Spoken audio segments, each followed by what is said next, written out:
This is the 1986 Honda Shadow VT500C. Some parts have started coming in, which has exposed other things that I should have noticed right off. Here's the new fender, which led me to notice that the previous owner had chopped the back of the bike, back of the frame. Let's see if I can get a shot here in my shadow. Or maybe get out of my shadow. Started filing. Probably bust out the grinder later on today. Obviously, I'm going to have to get some pipe, probably 1-inch CFS, cold finished seamless, DOM. Realistically, that's not what I'm going to do, because no one's ever going to ride on the back of the bike, so it doesn't really need to support much other than the fender. I'm just going to get some 3/4-inch black pipe and weld that on. I got to do a little bit of research because I got to find out exactly how long the frame is supposed to be back here.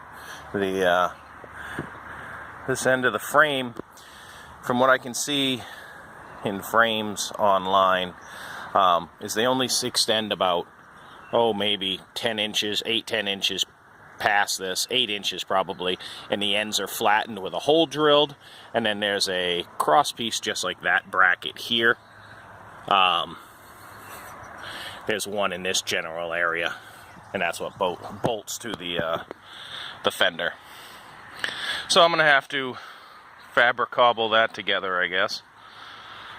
Still waiting on brake parts,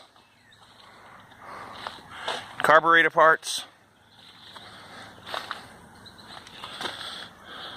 After the frame, well, when the brake cylinder comes in, that'll be the next thing to be changed.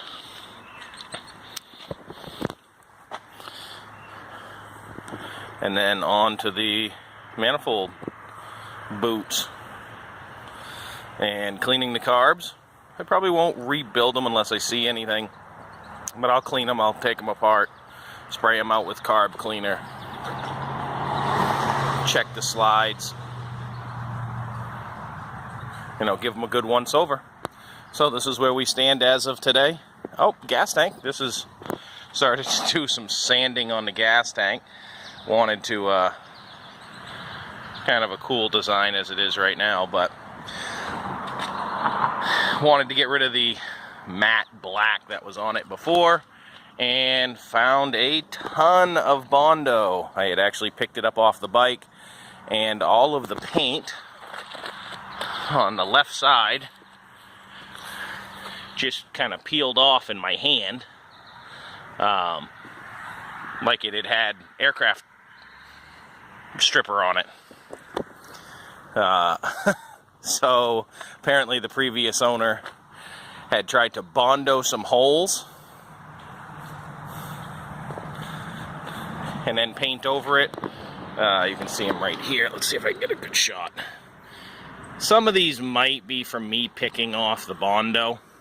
I mean, this whole side, there was so much Bondo that this recess was flush, so there was almost a 1/4 inch of Bondo on this lower edge, and then blend it up. So I'll braze these. That'll be one of the next videos.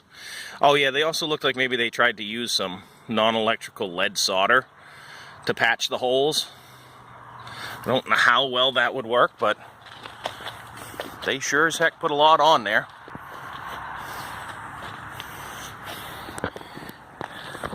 Was able to, yeah, see the lead solder here?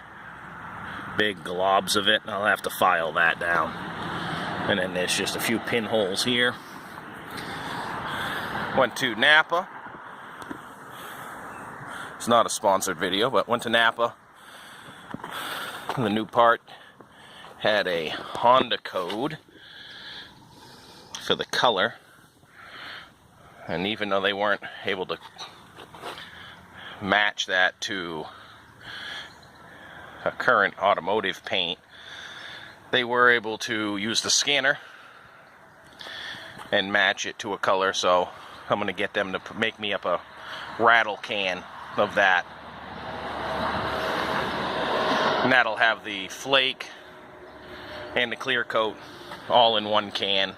Probably still will have to clear coat it, but I imagine one can will allow me to touch up where it's faded on the back.